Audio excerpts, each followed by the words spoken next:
Hi, I'm Sam, and you're watching Shot for Shot.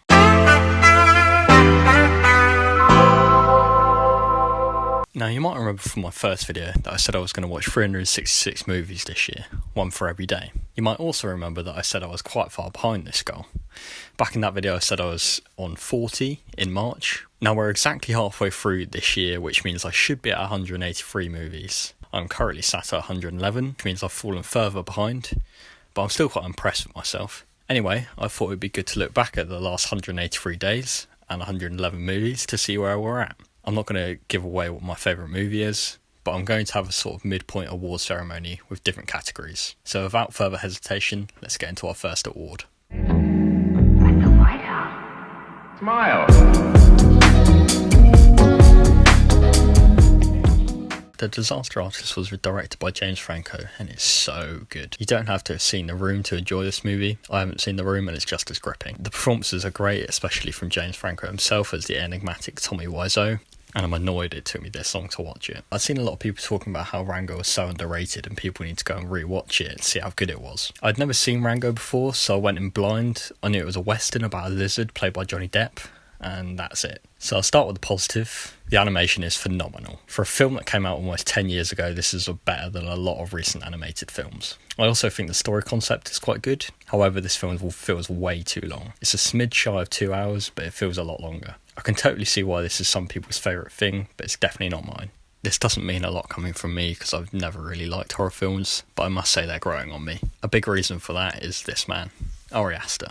I've watched both of his feature films this year and they've really got me thinking about horror films differently. Hereditary is the scarier of the two, but I don't want to spoil it too much. But I'll say the cinematography is fantastic and the story is even better, even if Ari Aster is too smart for his own good sometimes. I don't know to what extent this movie is actually overlooked, but I know people would sing Joker's praises a lot quicker than they would sing this film's praises, and that's sad. This is Joker's bigger, better, older brother. This is a comparatively lighter film than Joker. Rupert isn't a psychopath. He isn't willing to kill anyone to get what he wants, but is annoyingly persistent. That shot of Rupert performing in front of the mural of the crowd is one of the best I've ever seen, and I think this film is fantastically written and definitely Scorsese's most underrated. Josh and Benny Safdie have wormed their way onto my radar with Uncut Gems, and as a result I went back to watch Good Time, and it's just as good. I haven't watched their earlier films, but I'm sure it's much of the same. Some up-and-coming directors struggle to find their feet because they have voiceless direction and no unique style. The Safdie brothers have developed such a unique way of telling stories, and it feels claustrophobic and explosive at the same time. It also has a lot to do with the unsympathetic protagonist of Connie in Good Time and Howard in Uncut Gems. They keep you devoutly uncomfortable, but coming back for more.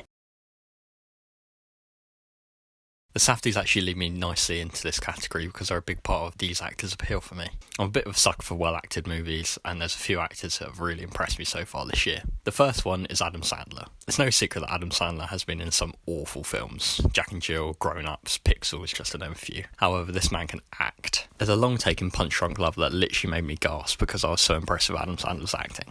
And that's just the beginning. Noah Baumbach's Mayoral Stories features a great Adam Sandler performance. Uncut Gems, of course, is probably his best performance to date. I really like him in The Cobbler, and I think there's an argument to be made for Happy Gilmore being one of his best performances. He is an actor that continues to impress, and I cannot wait to see what he does next. The second actor is Robert Pattinson. Now this may just be a personal thing because I just really like Robert Pattinson as a person. I think he's really funny and kind of weird, but he's also just immensely talented. He's going for a really exciting time as an actor. In 2017, he surprised people with how great he was in Good Time. He was fantastic alongside Willem Dafoe in last year's The Lighthouse, and later this year he's going to be playing a supporting role in Christopher Nolan's Tenet. Not to mention a little-known character called Batman next year. I remember hearing speculation of who was taking over Ben Affleck as Batman, and I was really rooting for Robert Pattinson because I knew he'd be perfect for it. And I stand by the prediction that Robert Pattinson is going to be a great Batman, even if his suit is a bit weird. But yeah, he's definitely not Edwin Cullen anymore, ladies and gents. Quick shout out to Captain Midnight, who has done deeper dives into the careers of both Adam Sandler and Ron Pattinson, and you should check those videos out after this video. I'll link them in the description. And lastly, a small mention to Willem Dafoe, because he's really impressed me with his roles in the aforementioned The Lighthouse and 2017's The Florida Project, both of which I watched this year and I loved.